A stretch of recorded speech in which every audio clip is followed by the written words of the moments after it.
வணக்கம் குரு ஜோதிடம் சேனல் நேயர்களே, நான் உங்கள் அன்பான சயின்டிபிக் வேதிக் அஸ்ட்ராலஜி பேசுகிறேன். நல்லது நினைப்போம், நல்லதே நடக்கும். இந்த வீடியோல நாம என்ன பார்க்க போறோம்னா, கடகராசிக்காரர்களுக்கு ஆகஸ்ட் 2024 எப்படி ஒரு மாதமாக இருக்க போகிறதுன்னு பார்க்க போறோம். அதுக்கு முன்னாடி பார்த்தீங்கன்னா, ஃபர்ஸ்ட் டைம்ல நம்மளோட சேனல் வரவங்க மறக்காம சப்ஸ்கிரைப் பண்ணுங்க. ஸோ தட் உங்களுக்கு ரெகுலராக நம்மளுடைய வீடியோஸ் உங்களுக்கு வரும். அதே சமயத்தில் உங்களுக்கு பிடித்த வீடியோஸை ஃப்ரெண்ட்ஸ் அண்ட் ரிலேட்டிவ்ஸ்க்கு ஷேர் பண்ணுங்க. இப்போ பார்த்தீங்கன்னா, ஆகஸ்ட் மாதம் 2024 கடகராசிக்கு எப்படி இருக்கும்போது அப்படின்னு பார்க்கும் பொழுது, எத்தகையோட பலாபலன்களை கொடுக்கக்கூடிய ஒரு மாதமாக இருக்க போகிறதுன்னு பார்க்கும் பொழுது, ஆண்டு கிரகம் என்று சொல்லப்படுகிற சனி, குரு, ராகு, கேது மற்ற மாத கிரகங்கள்லாம் எப்படி இருக்குது, ஒரு அமைப்பு என்ன இருக்குதுன்னு நம்ம பாக்குறோம்.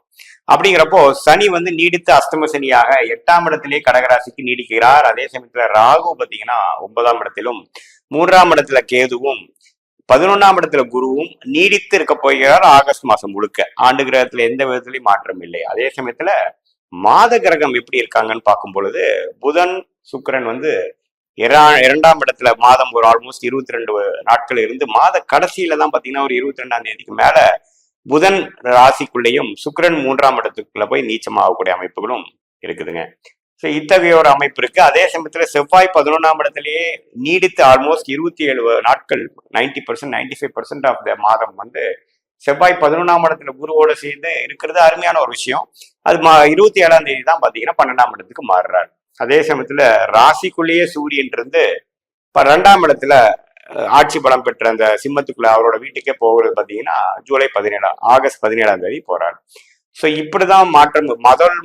ஃபர்ஸ்ட் ஹாஃப்ல எந்த பயிற்சியும் இல்லாமல் செகண்ட் ஹாஃப்ல தான் பாத்தீங்கன்னா சூரியன், சுக்கிரன், புதன், செவ்வாய் அது மாத கடைசியில தான் மாறுறாங்க. ஸோ அத்தகைய ஒரு பலன்கள் வந்து கடகராசிக்கு எப்படி இருக்க போகுதுன்னு பார்க்கும் பொழுது, 11ஆம் இடத்திலே நீடித்து குருவும் செவ்வாயும் இருப்பது ஒரு நல்ல பலம் தான். அஷ்டம சனியில பாதிக்கப்பட்டவங்களுக்கு கடந்த ஒரு 1.5 மாசமாக சில பெனிஃபிட்ஸ் பெறுகிறீர்கள் தான் உண்மை. ஏன்னா கடந்த 1.5 வருஷம் 1.25 வருஷம் கடகராசிக்காரங்க அஷ்டம சனியில என்னென்ன பாடுபடுறாங்க, இழந்த வேலையை ஒன்றும் பெற முடியல, அந்த பழைய நிலைமைக்கு போக முடியல, படிக்கிறவங்களையும் முதல்ல மாதிரி படிக்க மாட்டேங்கிறாங்க. அதே சமயத்தில் இல்லத்தரசிகளுக்கும் பார்த்தீங்கன்னா ஃபேமிலியில சரியா பிரச்சனைகள், எல்லா பேர்டனும் அவங்க தான் சுமக்க வேண்டியதா இருக்கு.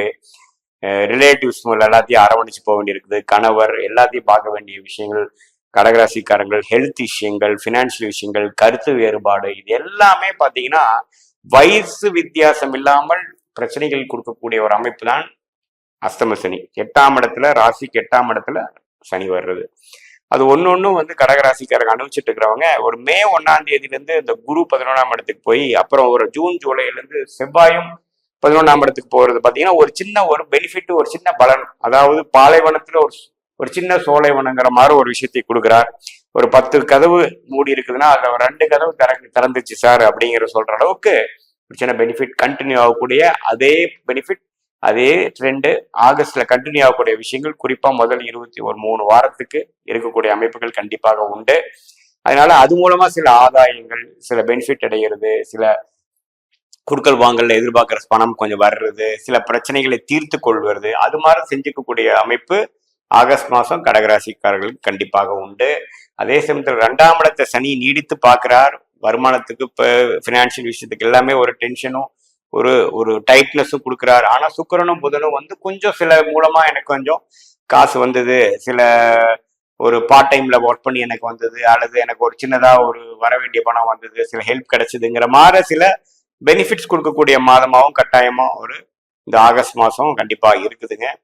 ஸோ என்னதான் இருந்தாலும் அடுத்த ஒரு 8 மாசத்துக்கு அஸ்தம சனி நீடித்து கடகராசிக்காரர்களுக்கு ஒரு அமைப்பை கொடுத்தாலும் இந்த மாதம் கொஞ்சம் ஒரு சில ரிலீஃப் கிடைக்கக்கூடிய, எதிர்பார்க்க சில விஷயங்கள், குடுக்கல் வாங்கலா இருந்தாலும் சரி, நமக்கு வர வேண்டிய ஒரு சேலரி பாக்கியா இருந்தாலும் சரி, எதா இருந்தாலும் கொஞ்சம் வரக்கூடிய அமைப்புகள் காட்டக்கூடிய அமைப்பு கண்டிப்பாக உண்டு.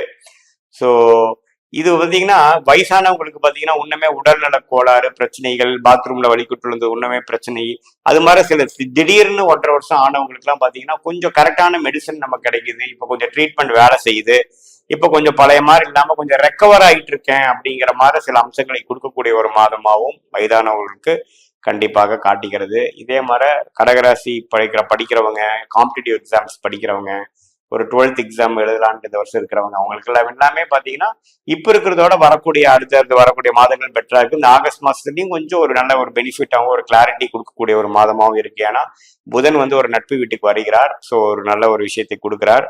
ஸோ கூட்டி கழிச்சு பார்க்கும்பொழுது இது வரைக்கும் இருந்த மாதங்களோட கம்பேர் பண்றப்ப இந்த ஆகஸ்ட் மாசம் வந்து கடகராசி அமைப்பு வந்து என்னதான் அஷ்டம சனி நடந்துட்டு இருந்தாலும் சில பெனிஃபிட்டும் சில ஒரு உற்சாகமும் சில கான்பிடன்ஸும் கொடுக்கக்கூடிய அமைப்பு கண்டிப்பா ஆகஸ்ட் மாசம் குறிப்பா முதல் 3 வாரம் கொடுக்கக்கூடிய அமைப்பு கண்டிப்பா இருக்கு. அதை நீங்க கொஞ்சம் பெற்று பயன்பட்டு வேணுங்கிறது என்னுடைய அட்வைஸுங்க. இது வந்து ஒரு பொதுவான பலனே தவிர இது ஒரு துல்லியமா உங்க ஜாதகத்துல என்ன தசைகள் நடக்குது, உங்களோட ஜாதகத்துல என்ன லக்னத்துல நீங்க பிறந்திருக்கீங்க, கிரகங்கள் எப்படி இருக்கிறத வச்சுதான் துல்லியமான பலன்கள் சொல்ல முடியும். உங்களோட ஜாதகத்துல நல்லமையான தசைகள் நடக்கும் பொழுது நான் சொன்ன சாதகமற்ற பலன்கள் கம்மியாகவும் நல்ல பலன்கள் அதிகமாகவும், உங்க ஜாதகத்துக்கு தசாபூத்திகள் அவ்வளவு சிறப்பா இல்லை, நம்ம ஒரு 6ஆம் வீட்டு தசையோ 8ஆம் வீட்டு தசையோ ஒரு கடுசான திசை நடக்கும் பொழுது நான் சொன்ன சுப விஷயங்கள் கொஞ்சம் கம்மியாகவும் தீய பலன்கள் கொஞ்சம் அதிகமாகவும் இருக்குங்கிறது தான் விஷயம். ஸோ உங்களோட ஜாதகம் எப்படிங்கிறத வச்சு பார்க்கும்பொழுது தான் துல்லியமான பலன் எடுக்கும். இது பொதுவான பலன்களே தான். மீண்டும் மற்றொரு காணொலியில் சந்திப்போம். நன்றி, வணக்கம்.